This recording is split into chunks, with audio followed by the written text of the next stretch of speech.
ضلالة وكل ضلالة في النار۔ کتاب التوحید امام محمد بن عبد الوہاب رحمہ اللہ کی عظیم الشان تالیف ہے، اور اس کے 6 ابواب ہم پڑھ چکے ہیں۔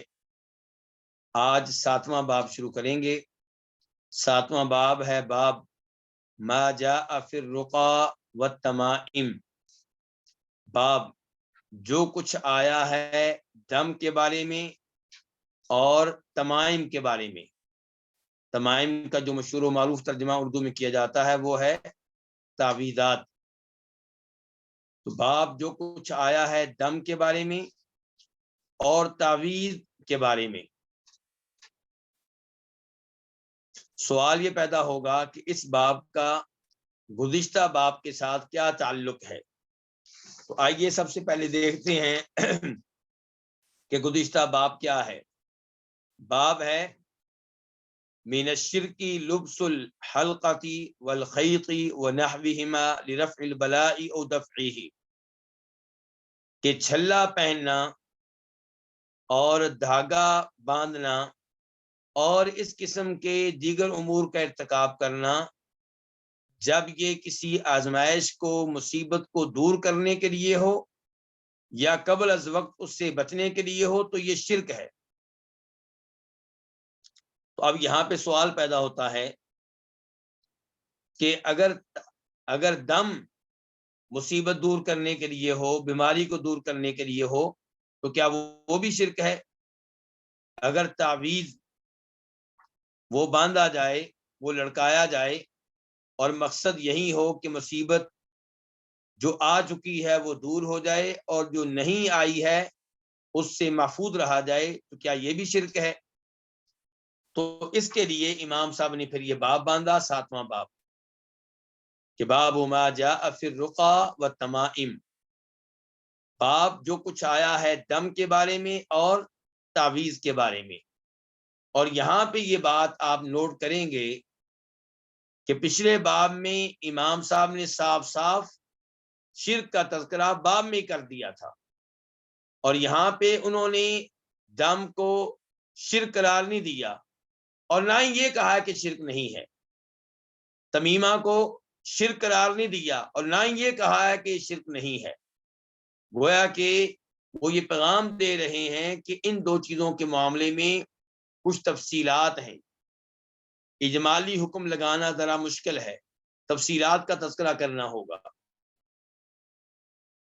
امام صاحب کہتے ہیں فی الصحیح عن ابی بشیر الانصاری انه كان مع رسول الله صلی اللہ علیہ وسلم فی بعض اسفار فارسل رسولا الا يبقين في رقبة بعير قلادة من وتر او قلادة الا قطعت۔ فی الصحیح، صحیح میں ہے۔ صحیح سے کیا مراد ہے یہاں پہ؟ بظاہر صحیح سے مراد کیا ہوتا ہے؟ صحیح بخاری، لیکن یہ حدیث صحیح بخاری میں بھی ہے، صحیح مسلم میں بھی ہے۔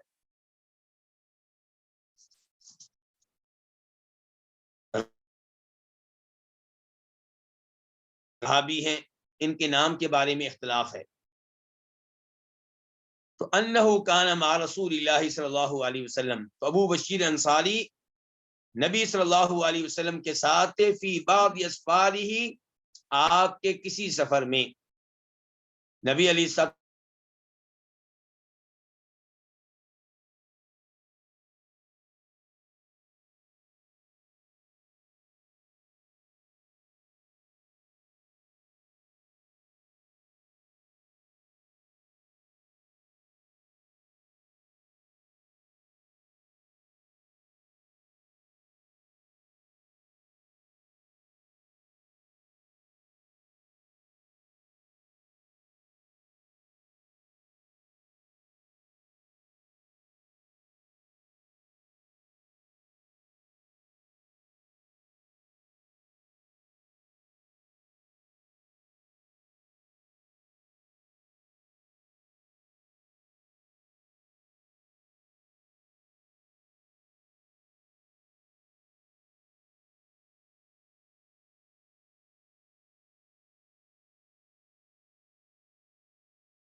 السلام علیکم ورحمۃ اللہ وبرکاتہ۔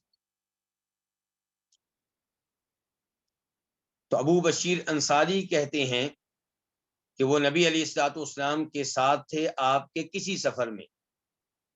کون سے سفر میں، اس کی تحدید نہیں ہو سکی، اس کی وضاحت نہیں مل سکی۔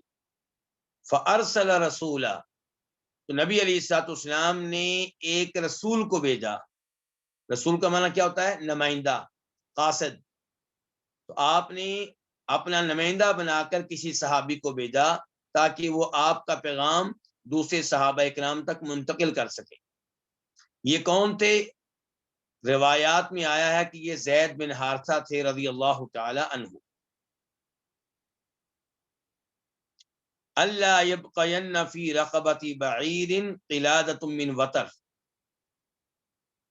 پیغام آپ نے کیا دیا کہ کسی بھی اونٹ کی گردن میں تانت کا کوئی ہار نہ رہے، او قلادۃ، یا کوئی بھی ہار نہ رہے، الا قطعت، مگر اس کو کاٹ دیا جائے۔ یعنی کہ اونٹ کی گردن میں تانت کا ہار ہو یا کوئی اور ہار ہو، اسے کاٹ دیا جائے۔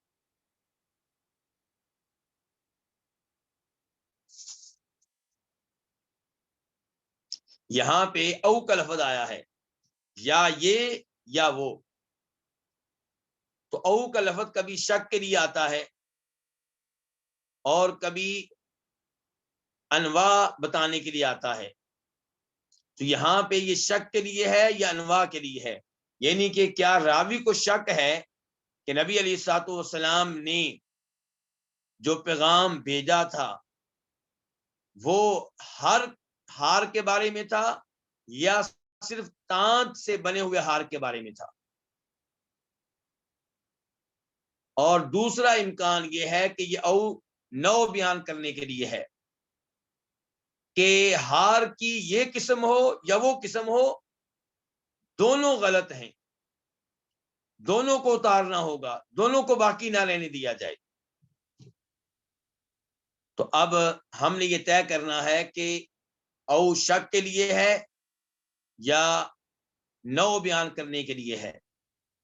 تو جواب یہ ہے کہ یہاں پہ او نو بیان کرنے کے لیے ہے، یہ بتانے کے لیے ہے کہ خاص طور پہ تانت کا ہار وہ باقی نہ رہے اور جو دوسرے ہار ہیں وہ بھی باقی نہ رہے۔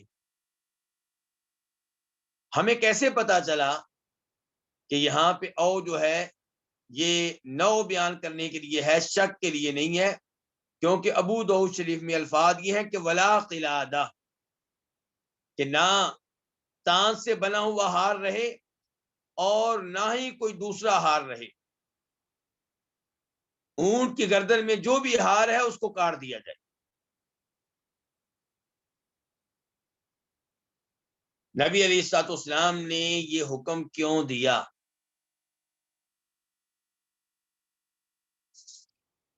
حافظ ابن حجر رحمہ اللہ، جنہوں نے صحیح بخاری کی شرح لکھی ہے، وہ فتح الباری میں امام ابن الجوزی رحمہ اللہ سے نقل کرتے ہیں کہ اس کے 3 اسباب ہو سکتے ہیں۔ نمبر 1 یہ ہو سکتا ہے کہ آپ نے اس لیے منع کیا ہو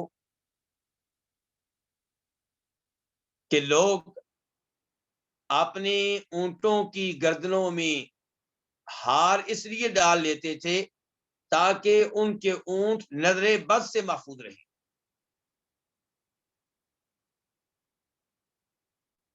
اور اس امر کی تائید امام مالک کے قول سے ہوتی ہے۔ امام مالک اس حدیث کے راویوں میں سے ایک راوی ہے۔ امام مالک اس حدیث کو اپنی حدیث کی کتاب موطا میں بھی لے کر آئے ہیں، اور جب امام بخاری اس کو روایت کرتے ہیں اپنی سند کے ساتھ تو اس حدیث کے راویوں میں سے ایک راوی امام مالک ہے۔ امام مسلم روایت کرتے ہیں تب بھی اس حدیث کے راویوں میں سے ایک راوی امام مالک ہے، بلکہ امام احمد روایت کرتے ہیں تب بھی اس حدیث کے راویوں میں سے ایک راوی امام مالک ہے۔ تو امام مالک اس حدیث کو بیان کرنے کے بعد کہتے ہیں کہ ارا ذالک من العین، میرا گمان یہ ہے، میرا خیال یہ ہے کہ نبی علیہ الصلوۃ والسلام نے اس سے اس لیے منع کیا تھا کہ لوگ یہ ہار پہنتے تھے نظر بد سے بچنے کے لیے.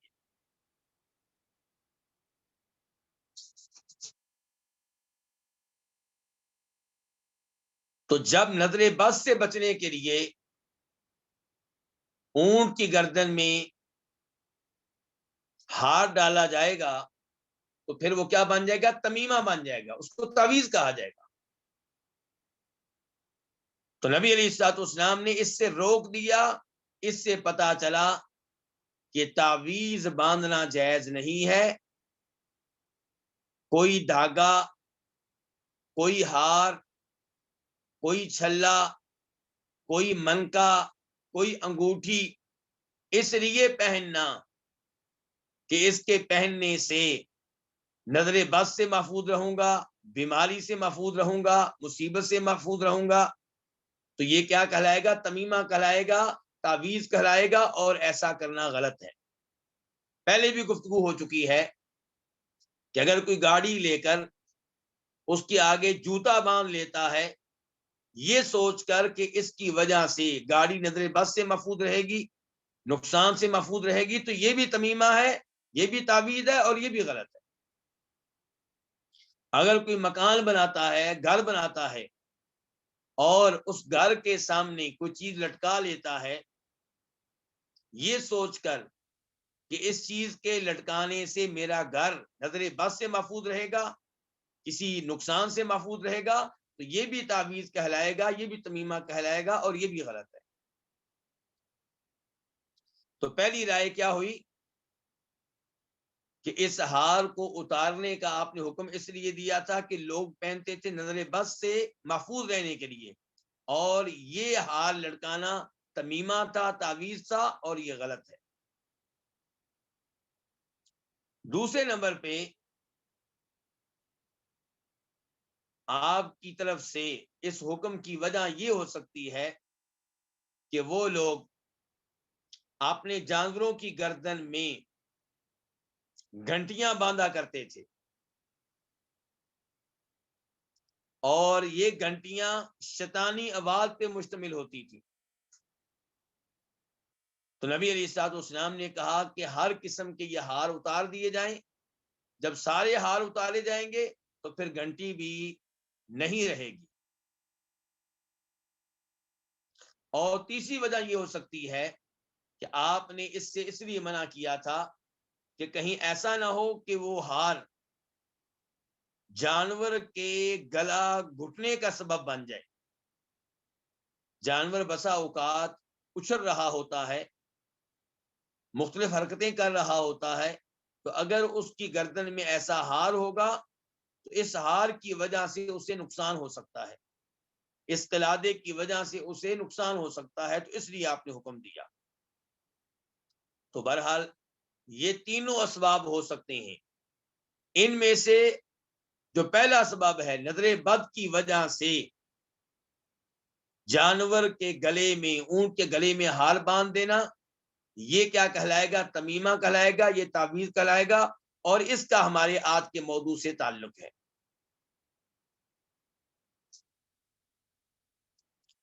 تانت کا ہار، تانت کس سے تیار کرتے تھے؟ جانور کی انتڑیوں سے تیار کرتے تھے، کیونکہ یہ دھاگے کی یہ قسم کافی ٹائٹ ہوتی ہے، تو اس کو استعمال کرتے تھے کمان میں. جب کمان میں تانت کی شکل میں دھاگا ہوگا تو تیر چلانا بہت مفید ثابت ہوگا. تو ایسی تانتیں جب پرانی ہو جاتی تھیں تو وہ لوگ نظر بد سے محفوظ رکھنے کے لیے اپنے اونٹوں کے گلے میں باندھ دیا کرتے تھے. تو نبی علیہ الصلوۃ والسلام نے اس سے منع کیا ہے.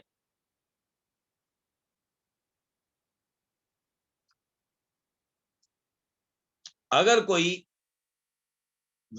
اس بات سے خوف زدہ ہے کہ اس کے جانوروں کو نظر لگ جائے گی، تو اس کو چاہیے کہ انہیں دم کرے.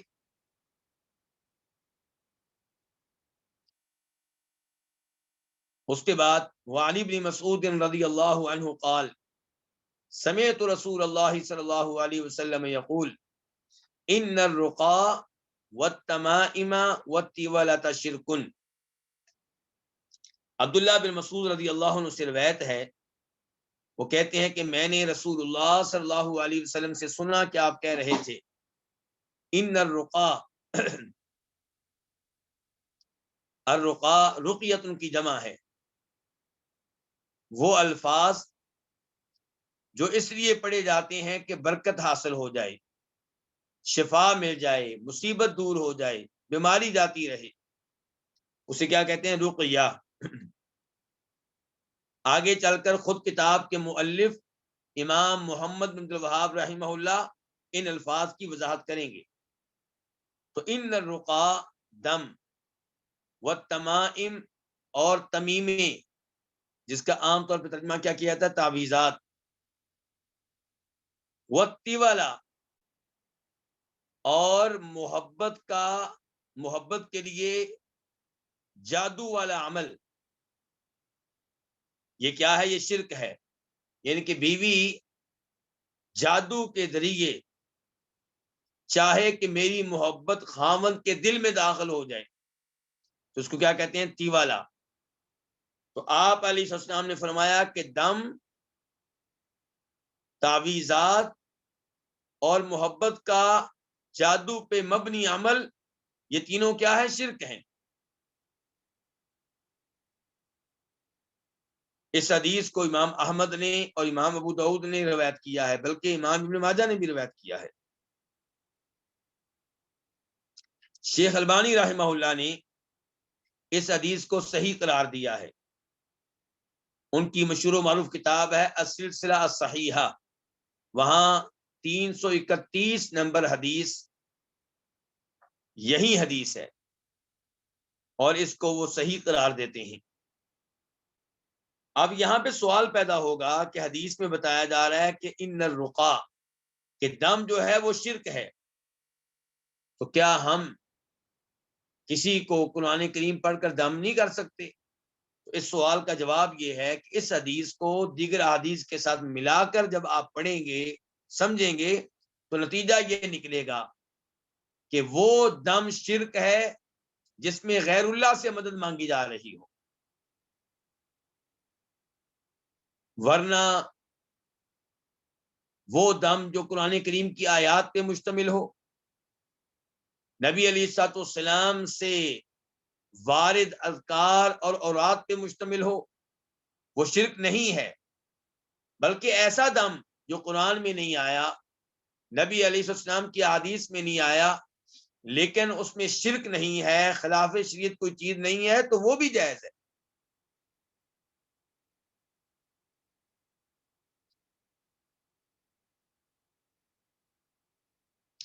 اس بارے میں احادیث ہم لوگ پہلے پڑھ چکے ہیں.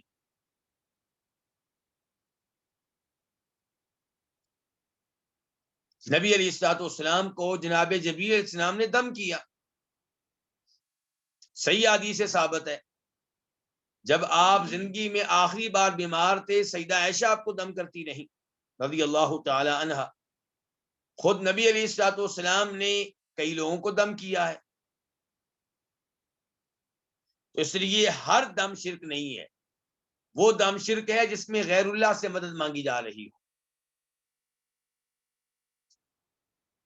والتمائم، جہاں تک تعلق ہے تعویذات کا، تو ہر تعویذ کیا ہے؟ شرک ہے. اور اس بارے میں ایک حدیث پہلے بھی ذکر کی جا چکی ہے. عقبہ بن عامر جوہنی رضی اللہ عنہ روایت کرتے ہیں کہ نبی علیہ الصلوۃ والسلام کے پاس 10 لوگ آئے مسلمان ہونے کے لیے، آپ کی بیعت کرنے کے لیے. آپ نے 9 سے بیعت لے لی، 10ویں سے بیعت نہیں لی. آپ سے سوال کیا گیا کہ آپ اس سے بیعت کیوں نہیں لیتے؟ فرمایا اس لیے کہ اس نے تعویذ باندھ رکھا ہے، تمیمہ باندھ رکھا ہے. اس آدمی نے وہ تعویذ، وہ تمیمہ اتار پھینکا، تو آپ نے اس سے بیعت لی اور فرمایا تھا من علق تمیمۃ فقد اشرک، جو کوئی بھی تمیمہ لڑکائے، کوئی بھی تعویذ لڑکائے تو اس نے شرک کیا. اب ہر تمیمہ، ہر تعویذ کیا ہے؟ شرک ہے. لیکن اگر تعویذ میں قرآن کریم کی آیات لکھی ہوئی ہیں، نبی علیہ السلام سے وارد دعائیں اور اذکار لکھے ہوئے ہیں، تو اس کو شرک نہیں کہا جائے گا، لیکن اس کو بھی لٹکانا غلط کہا جائے گا، کیونکہ یہ چیز نبی علیہ السلام سے اور صحابہ کرام سے ثابت نہیں ہے۔ قرآن میں شفا ہے، قرآن کی آیات میں شفا ہے، یہ شفا کیسے لیں گے؟ دم کر کے۔ لٹکانا گلے میں، بازو پہ، گاڑی میں، گھر میں، جب یہ چیزیں لٹکائی جائیں گی شفا کے طور پہ، تو پھر ان کے اوپر حکم یہ لگے گا کہ یہ امر جائز نہیں ہے، یہ معاملہ جائز نہیں ہے، کیونکہ نبی علیہ السلام اور صحابہ کرام سے ثابت نہیں ہے۔ اور یہ جائز نہیں ہے، یہ ہلکا لفظ تب ہم استعمال کر رہے ہیں جب قرآن کی آیات ہوں، جب نبی علیہ السلام سے وارد احادیث، دعائیں اور اذکار ہوں، ورنہ حکم یہ لگے گا کہ ایسا تعویذ کیا ہے؟ شرک ہے۔ اس کے بعد التیولہ، تیولہ کی وضاحت ہو چکی ہے کہ اگر کوئی بیوی جادو کے ذریعے چاہتی ہے کہ اس کی محبت اس کے خاوند کے دل میں داخل ہو جائے، تو اس عمل کو کیا کہتے ہیں؟ تیولہ۔ اور آپ علیہ السلام فرما رہے ہیں کہ یہ شرک ہے، اور اس کے شرک ہونے میں، کفر ہونے میں کوئی شک و شبہ نہیں ہے۔ ہو سکتا ہے کوئی عورت کہے کہ بھئی میں اس کی بیوی ہوں، میں چاہتی ہوں کہ وہ مجھ سے محبت کرے، تو اس میں کون سی قباحت ہے؟ تو ہمارا جواب یہ ہے کہ یہ تو اچھی بات ہے کہ آپ کے خاوند کے دل میں آپ کی محبت ہو، لیکن جو طریقہ آپ اختیار کر رہی ہیں وہ کفر پہ مبنی ہے، وہ جادو ہے، وہ درست نہیں ہے۔ یاد رہے کہ یہ حدیث جب آپ مکمل طور پہ پڑھیں گے ابو داؤد شریف میں، ابن ماجہ میں، تو اس حدیث کا ایک پس منظر ہے، اس کے پیچھے ایک واقعہ ہے کہ جناب عبداللہ بن مسعود رضی اللہ عنہ کی وائف، ان کی بیگم، ان کا نام تھا زینب، ان کی آنکھ میں کوئی مسئلہ پیدا ہو گیا، آنسو نکلتے رہتے تھے، پانی بہتا رہتا تھا، تو اس کا وہ علاج کرا رہی تھی کسی یہودی سے۔ تو عبداللہ بن مسعود کو جب پتا چلا تو انہوں نے اس عمل سے روک دیا اور بتایا کہ نبی علیہ الصلوۃ والسلام نے یہ فرمایا ہے، یعنی کہ ان الرقا والتمائم والتولۃ شرک۔ لیکن بتانا یہ چاہتا ہوں کہ یہ واقعہ جو ہے، صحیح بات یہ ہے کہ یہ نبی علیہ الصلوۃ والسلام سے ثابت نہیں ہے عبداللہ بن مسعود کی وائف سے، کہ عبداللہ بن مسعود کی وائف کسی یہودی سے علاج کرا رہی ہو، عبداللہ بن مسعود کے گھر میں یہ کام ہو رہا ہو، تو یہ واقعہ جو ہے اس کے بارے میں صحیح موقف یہ ہے کہ یہ واقعہ ثابت نہیں ہے، البتہ حدیث ثابت ہے۔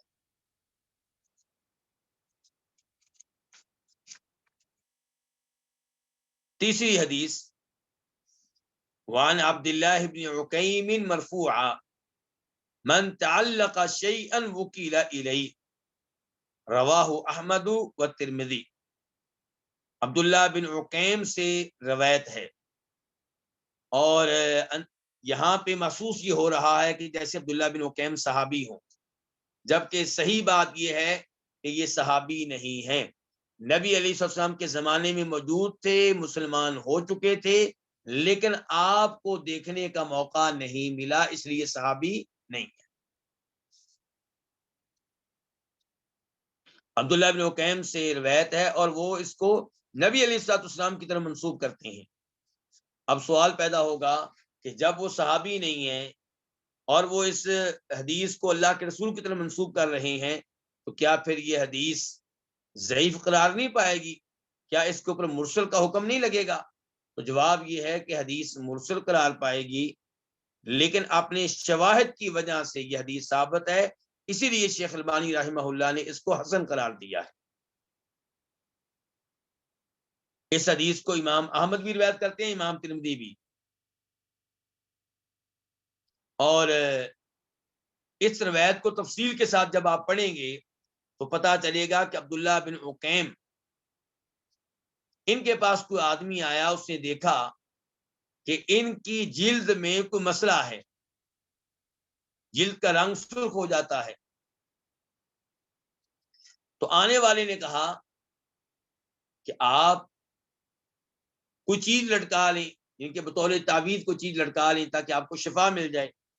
انہوں نے کہا تھا کہ نبی علیہ السلام کا فرمان ہے کہ من تعلق شیئا وکیل الیہ، جو کوئی بھی چیز لٹکائے گا اسے اس لٹکائی ہوئی چیز کے سپرد کر دیا جائے گا، اس کے حوالے کر دیا جائے گا، یعنی کہ اللہ کی مدد سے محروم ہو جائے گا۔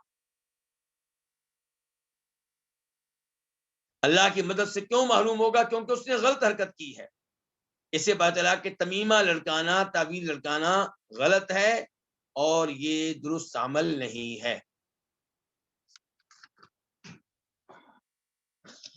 اس کے بعد امام صاحب گزشتہ حدیث میں آئے ہوئے 3 الفاظ کی وضاحت کر رہے ہیں، وہ حدیث جسے روایت کر رہے تھے عبداللہ بن مسعود رضی اللہ تعالیٰ عنہ۔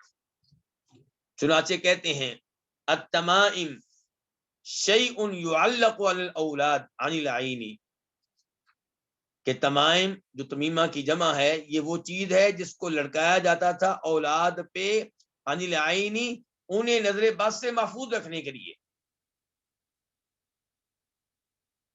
کیا کہا ہے؟ شیء، ایک چیز تھی۔ اس کا مطلب یہ ہے کہ نظر بد سے محفوظ رکھنے کے لیے بچوں کی گردن میں کوئی بھی چیز لڑکا دی جائے، وہ کیا ہے؟ تمیمہ ہے۔ ان کے بازو پہ کوئی بھی چیز باندھ دی جائے مصیبت سے بچانے کے لیے، بیماری سے بچانے کے لیے، وہ کیا ہے؟ تمیمہ ہے۔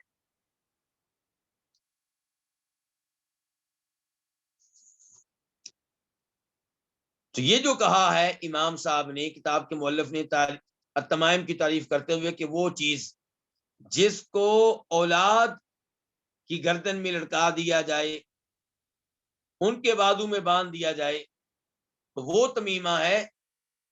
تو اس سے مراد یہ ہے کہ تمیمہ کا آغاز ایسے ہوا تھا، بچوں کے ذریعے ہوا تھا، ورنہ آج اگر کسی عورت کے گلے میں لڑکا دیتے ہیں کوئی چیز تو وہ بھی تمیمہ ہے، کسی بڑے مرد کے گلے میں لڑکا دیتے ہیں وہ بھی تمیمہ ہے۔ تو کتاب کے مؤلف کیا کہتے ہیں؟ تمائم وہ چیز ہے یعلق، جس کو لڑکایا جاتا تھا علی الاولادی، بچوں پہ، عن العین، انہیں نظر بد سے بچانے کے لیے۔ لیکن اذا کان المعلق من القرآن، لیکن جب لڑکائی ہوئی چیز قرآن میں سے ہو، فرخص فیہ بعض السلف، تو سلف میں سے کچھ نے اس کی رخصت دی ہے، اس کی اجازت دی ہے۔ اجازت کس نے دی ہے؟ یہ اجازت منسوب ہے صحابہ کرام میں سے جناب عبداللہ بن عمرو بن عاص کی طرف، اور اس بارے میں ایک روایت ہے جو ترمذی شریف میں بھی آتی ہے، ابو داؤد شریف میں بھی آتی ہے۔ ابو داؤد شریف میں اس کا نمبر ہے 3893، 3893۔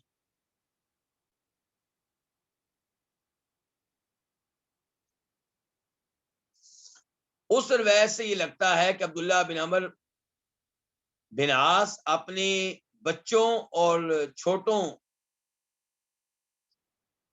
کے گلے میں ایک دعا لکھ کر لٹکا دیا کرتے تھے، لیکن مسئلہ یہ ہے کہ یہ روایت ثابت نہیں ہے۔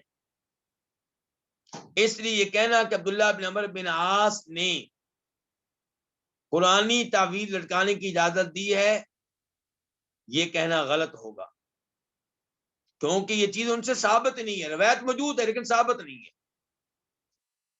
جیسا کہ شیخ البانی رحمہ اللہ نے وعدے کیا ہے۔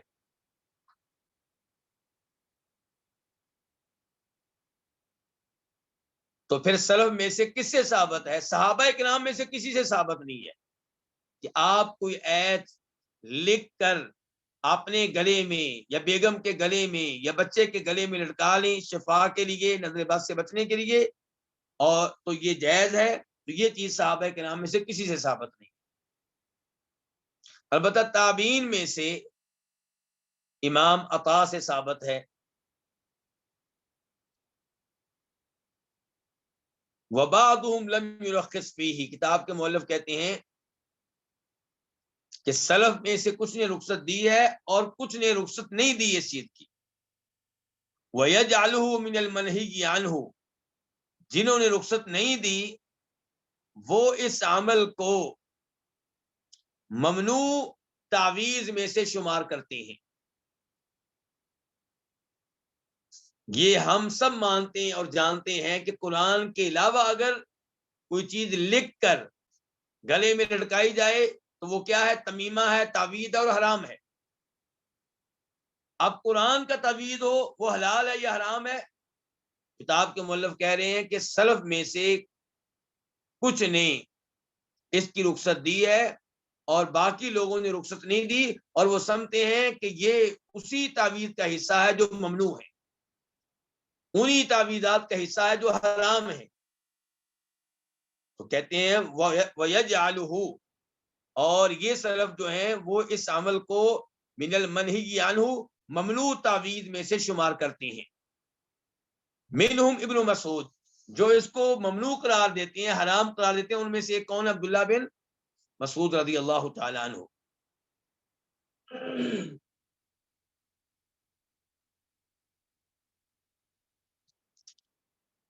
والرقا،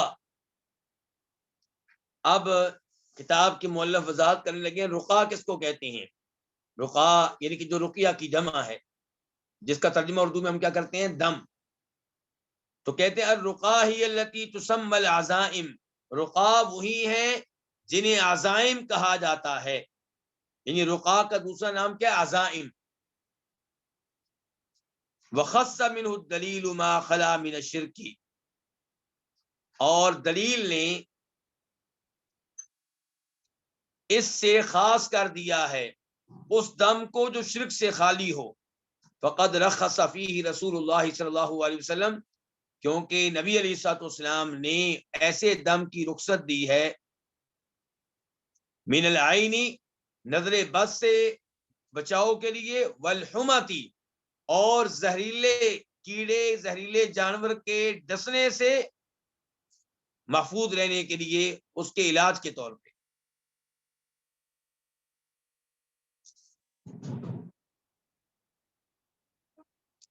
تو امام محمد بن عبد الوہاب رحمہ اللہ یہاں پہ ہمیں پیغام دے رہے ہیں کہ ہر رقیہ ہر دم ممنوع نہیں ہے، ہر رقیہ شرک نہیں ہے، بلکہ رقیہ کی دو اقسام بنا لیں آپ. ایک وہ رقیہ جو شرکیہ ہے، ایک وہ دم جو شرکیہ ہے، اور دوسرا وہ دم وہ رقیہ جو شرک نہیں ہے. اب کوئی سوال کر سکتا ہے کہ امام صاحب رقیہ کی باری آئی تو آپ نرم ہو گئے،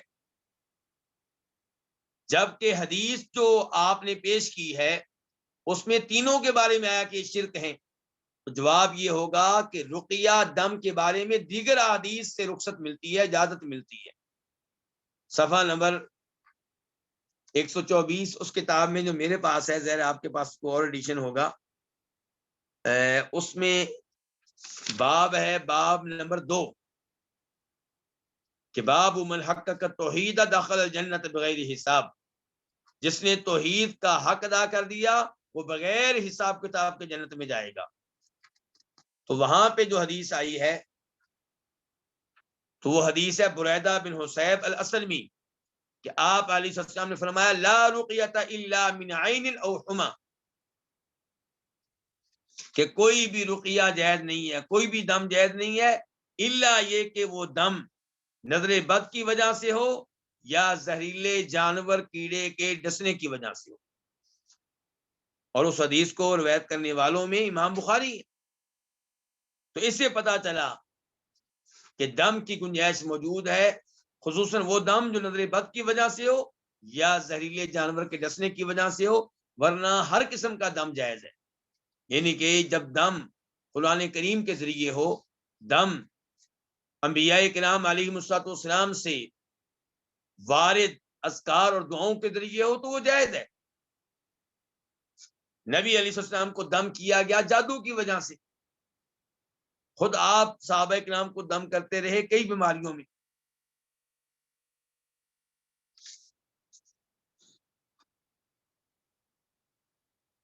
وقتی والا،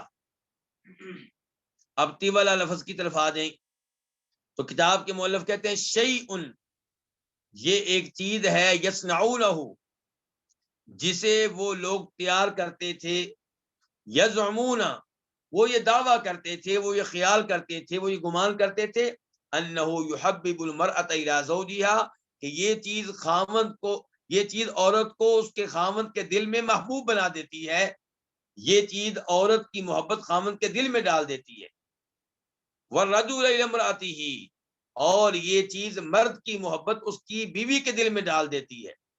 تو یہ کیا ہے؟ تیوالا۔ اور صحیح بات یہ کہ کیا ہے؟ جادو ہے، اور اس لیے یہ کفر ہے، شرک ہے، غلط ہے، اس کی اجازت نہیں ہے۔ افسوس سے کہنا پڑتا ہے کہ آج بھی مسلمان عورتیں بیٹا لینے کی خاطر، خامند کا دل جیتنے کی خاطر ہر حرکت کا ارتکاب کر لیتی ہیں، پیروں کے پاس پہنچ جاتی ہیں، خلوت میں ان کے ساتھ بیٹھ جاتی ہیں، تنہائی میں ان کے ساتھ بیٹھ جاتی ہیں، اور بسا اوقات بدکاری کا ارتکاب کر بیٹھتی ہیں، اور کئی دفعہ معاملہ شرک تک پہنچ جاتا ہے، کیونکہ پیروں کے نام پہ جو لوگ بیٹھے ہوئے ہیں عام طور پہ کیا ہوتے ہیں؟ جادوگر ہوتے ہیں، عام طور پہ شیطان کے ساتھی ہوتے ہیں، تو جو علاج شیطان کی مدد سے کیا جائے، جادو کے ذریعے کیا جائے، وہ کفر اور شرک ہوا کرتا ہے۔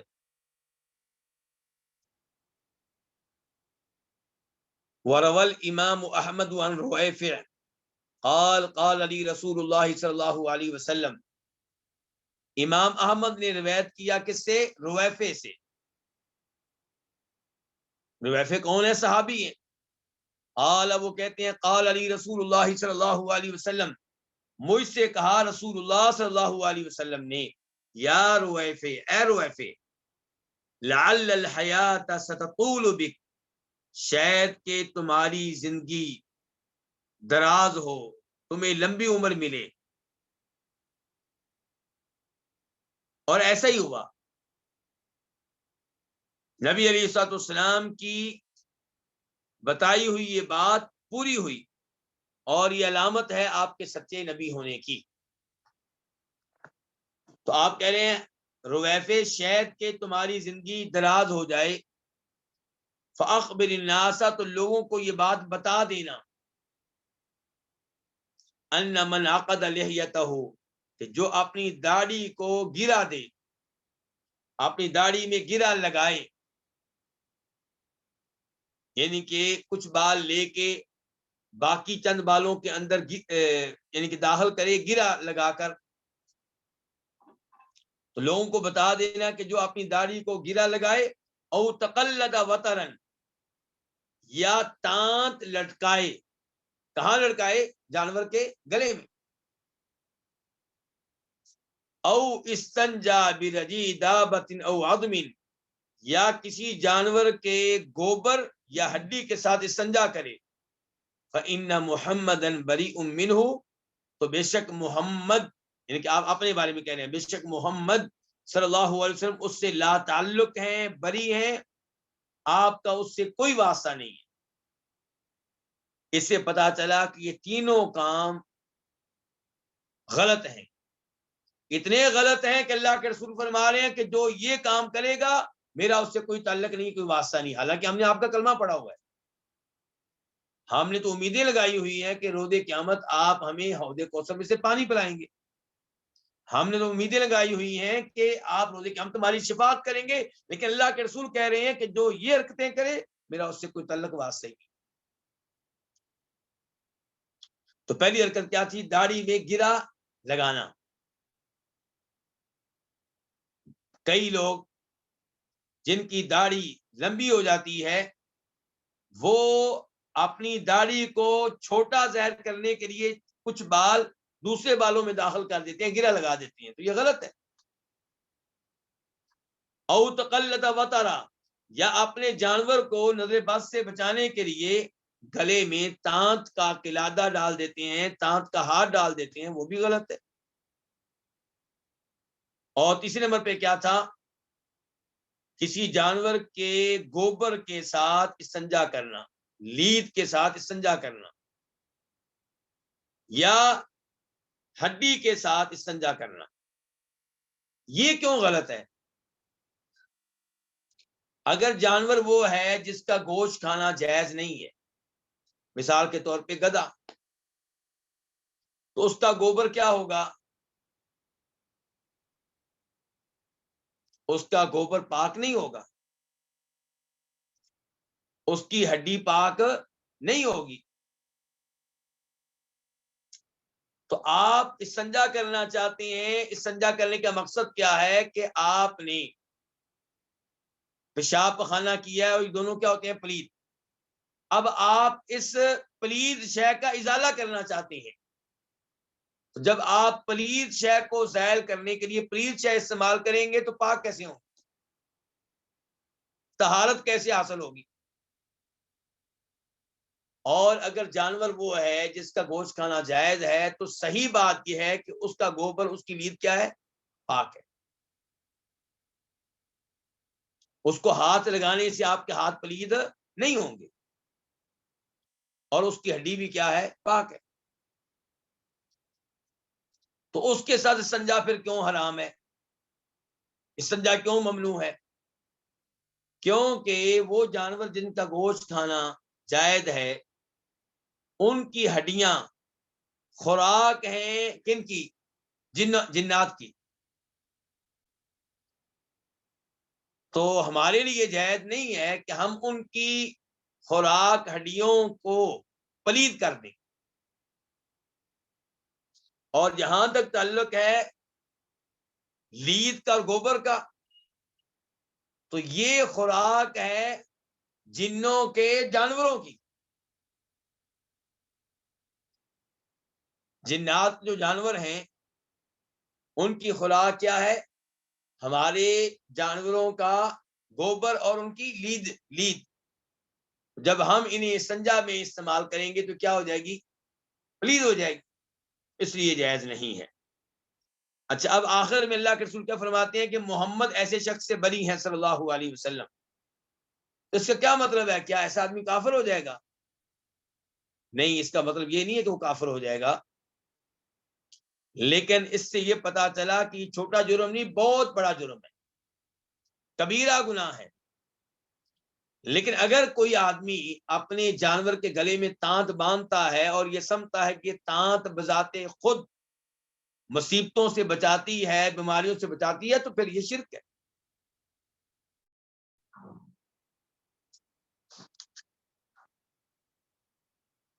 اس کے بعد امام محمد بن عبد الوہاب رحمہ اللہ کہتے ہیں، کتاب کے مؤلف، وعن سعید بن جبیر قال، کہ سعید بن جبیر سے روایت ہے، انہوں نے کہا، سعید بن جبیر کون ہے؟ تابعی، بہت بڑے تابعی ہیں، بہت بڑے مفسر ہیں، بہت بڑے محدث ہیں۔ کہتے ہیں، من قطع تمیمۃ من انسان کان کعدل رقبہ، جو کسی انسان کا تمیمہ کاٹ ڈالے، تمیمہ تعویذ، جو کسی انسان سے تمیمہ کو، تعویذ کو کاٹ ڈالے، کانا، تو اس کا یہ عمل ہوگا ایک غلام کو آزاد کرنے کے برابر۔ سعید بن جبیر کا یہ قول کس نے روایت کیا؟ امام وکیع نے، اور المصنف ابن ابی شیبہ میں آپ اس قول کو دیکھ سکتے ہیں۔ تو سعید بن جبیر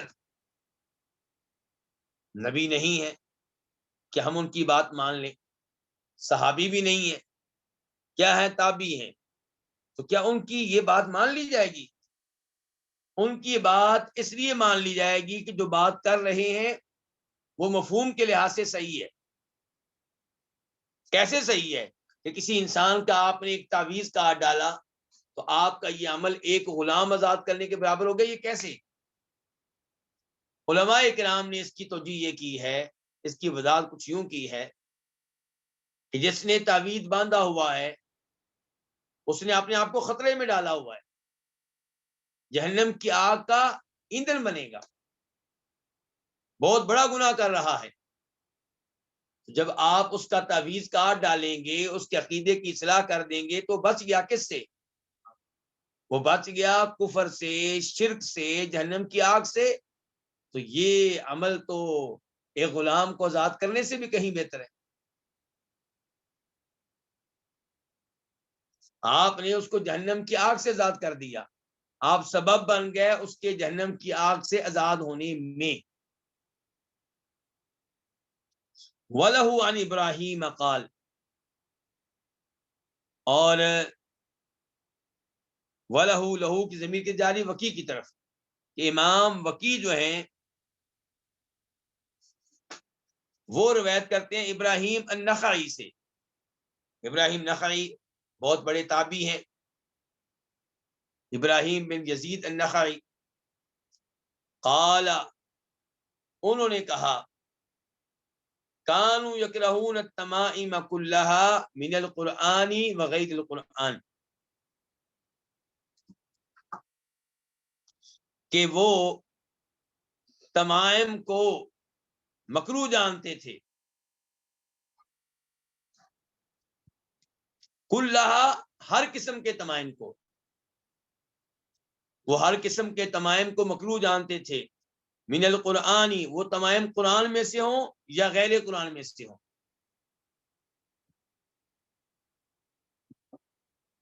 اچھا، ابراہیم نخعی جب یہ کہہ رہے ہیں کہ وہ تمائم کو مکروہ جانتے تھے، چاہے تمائم یعنی کہ تعویذات قرآنی ہوں یا غیر قرآنی ہوں، تو ابراہیم کہہ رہے ہیں وہ سے مراد کون ہوں گے؟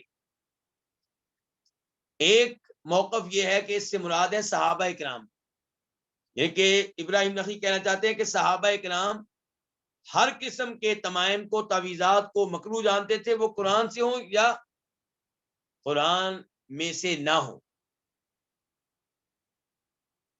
اور دوسرا قول یہ ہے کہ وہ اس سے مراد لے رہے ہیں جناب عبداللہ بن مسعود رضی اللہ عنہ اور ان کے شاگردوں کو، ان کے اصحاب کو۔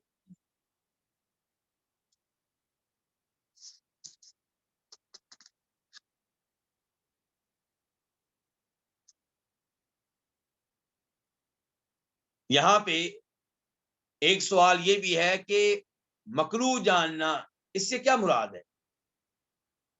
یاد رہے کہ صحابہ کرام اور سلف صالحین جب مکروہ کا لفظ استعمال کرتے ہیں تو وہ عام طور پہ حرام کے اوپر استعمال کرتے ہیں، جیسا کہ قرآن کریم میں آتا ہے کل ذالک کان سیئ عند ربک مکروہا۔ اللہ نے تذکرہ کیا شرک کا، تذکرہ کیا زنا بدکاری کا، تذکرہ کیا اس قسم کے بڑے بڑے گناہوں کا، اور آخر میں اللہ تعالیٰ کہہ رہے ہیں کہ یہ سب گناہ کیا ہے؟ مکروہ ہے۔ مراد کیا ہے؟ حرام ہے۔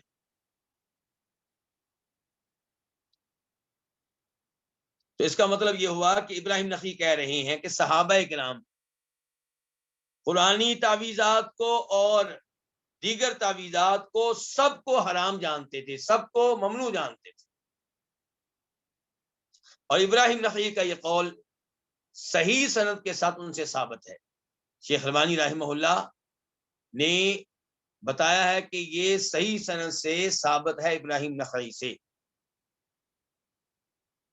اور آپ اس قول کو دیکھ سکتے ہیں امام ابن ابی شیبہ کی کتاب المصنف میں، فیہ مسائل، آخر میں یہ کہ اس باب میں کچھ مسائل ہیں، یعنی کہ ان احادیث سے، ان آثار سے جو بھی ہم نے پڑھے ہیں، ہمیں کئی مسائل معلوم ہو رہے ہیں، کئی مسائل کا علم ہو رہا ہے۔ وہ کون کون سے ہیں؟ الاولا، پہلا مسئلہ، تفسیر الرقا و تفسیر التمائم، کہ رقا کی اور تمائم کی وضاحت ہوگی، رقا کی اور تمائم کی تعریف بتائی جا چکی، یہ بتایا جا چکا کہ رقا کس کو کہتے ہیں، دم کس کو کہتے ہیں، تمائم یعنی تعویذات کس کو کہتے ہیں، تمائم سے کیا مراد ہے، رقا سے کیا مراد ہے، یہ وضاحت ہوگی۔ تو اس کا خلاصہ کیا ہے کہ تمائم ہر وہ چیز جو کسی انسان کی گردن میں لٹکائی جائے، اس کے بازو پہ لٹکائی جائے، یا جانور کے گلے میں لٹکائی جائے، یا گاڑی میں لٹکائی جائے، یا گال میں لٹکائی جائے، اور مقصد یہ ہو کہ یہ چیز بچائے گی کس سے؟ آفتوں سے، مصیبتوں سے، بیماریوں سے، یا جو آفت مصیبت موجود ہے اس کو دور کرے گی۔ تو یہ کیا ہے؟ تمیمہ ہے، تمائم ہے، تعویذات ہے۔ اور رقا وہ الفاظ جو اس لیے پڑھے جاتے ہیں تاکہ پڑھنے کی وجہ سے برکتیں نازل ہوں، پڑھنے سے شفا مل جائے، پڑھنے سے بیماری دور ہو جائے۔ تو اس کو کیا کہتے ہیں؟ رقیہ، رقا یعنی کہ دم۔ الثانیہ، دوسرا مسئلہ اس باب سے جو معلوم ہوا وہ یہ کہ تفسیر التیوالہ، تیوالہ کی وضاحت ہوگی، تفسیر ہوگی، اس کی بھی شرح ہو گئی۔ تیوالہ پھر کس کو کہتے ہیں؟ یعنی کہ وہ چیز جسے اس لیے اختیار کیا جاتا تھا کہ اس کو اختیار کریں گے تو عورت کی محبت اس کے خاوند کے دل میں بیٹھ جائے گی، اور یہ جادو پہ مبنی عمل ہوا کرتا تھا، اس لیے یہ حرام ہے، جادو ہے اور کفر ہے۔ تو عورت پھر کیا کرے؟ اب سوال یہاں پہ پیدا ہوگا، عورت پھر کیا کرے اگر وہ چاہتی ہے کہ میرا خاوند مجھ سے محبت کرے؟ پہلے نمبر پہ اللہ سے دعائیں کرے، نیک اعمال بجا لائے، اللہ سے رابطہ مضبوط بنائے، کیونکہ خاوند کا دل کس کے ہاتھ میں ہے؟ اللہ تعالیٰ کے ہاتھ میں۔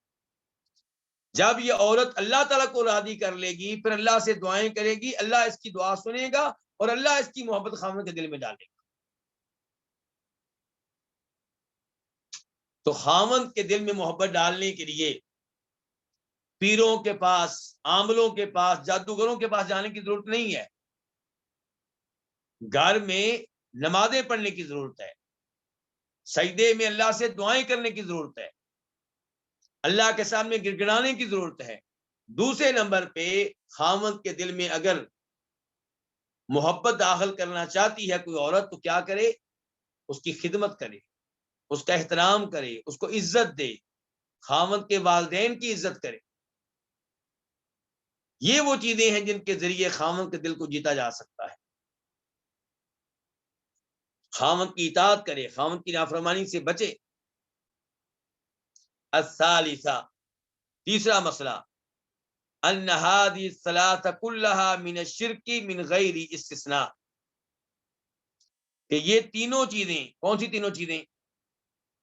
دم، تعویذات اور خاوند کی محبت پانے کے لیے جادو پہ مبنی عمل، یعنی کہ عربی میں کیا؟ رقا، تمائم اور تیوالہ، یہ تینوں جو ہیں سب کے سب شرک میں سے ہیں، من غیر استثناء، بغیر کسی استثناء کے۔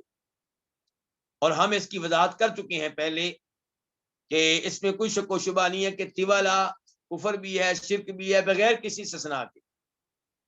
لیکن تمائم جو ہیں اگر قرآن کریم میں سے ہیں تو انہیں شرک قرار دینا غلط ہوگا، انہیں کفر قرار دینا غلط ہوگا، ان کے بارے میں یہ کہا جائے گا کہ یہ طریقہ جو اختیار کیا گیا یہ غلط ہے۔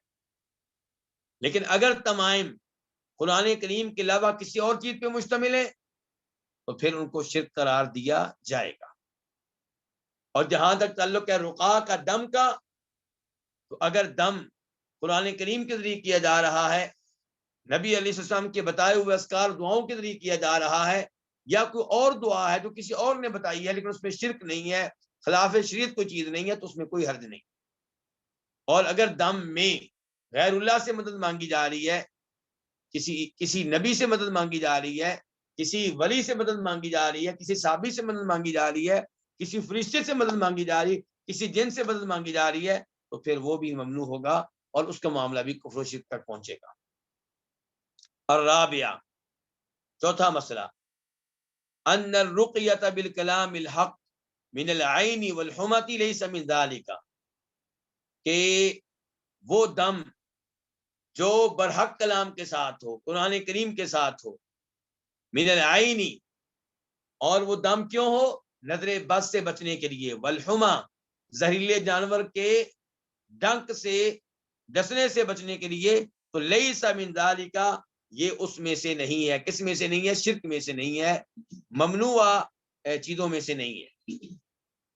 اس کا مطلب یہ ہے کہ دم جائز ہے نظر بد کی وجہ سے، یا زہریلے جانور کے ڈس لینے کی وجہ سے، بلکہ کسی بھی بیماری کی وجہ سے۔ الخامسہ، پانچواں مسئلہ، ان التمیمۃ اذا کانت من القرآن، جب کہ تمیمہ تعویذ قرآن کریم میں سے ہو، فقد اختلف العلماء، تو پھر تحقیق علماء نے اختلاف کیا ہے کہ حل ہی من ذلک ام لا، کہ کیا یہ تمیمہ، یہ تعویذ اس میں سے ہے یا نہیں، کس میں سے، شرک میں سے، کفر میں سے، ممنوع میں سے، ممنوع تعویذات میں سے۔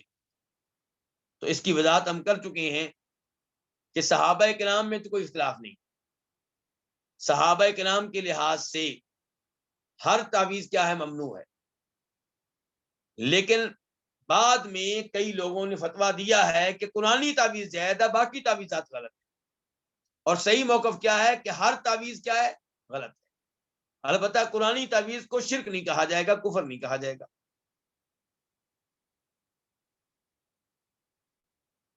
اور یہاں پہ یہ وضاحت بھی ذہن میں رہے کہ بہت سے لوگوں کے بارے میں لوگ خیال کرتے ہیں کہ یہ قرآنی تعویذ دیتے ہیں، لیکن جب ان تعویذات کو کھولا گیا تو قرآنی نہیں ہوتے، ان میں بھی کفر و شرک پہ مبنی کئی چیزیں ہوتی ہیں، عجیب و غریب ہندسے ہوتے ہیں، عجیب و غریب وہ کھوپڑیاں سی بنائی گئی ہوتی ہیں۔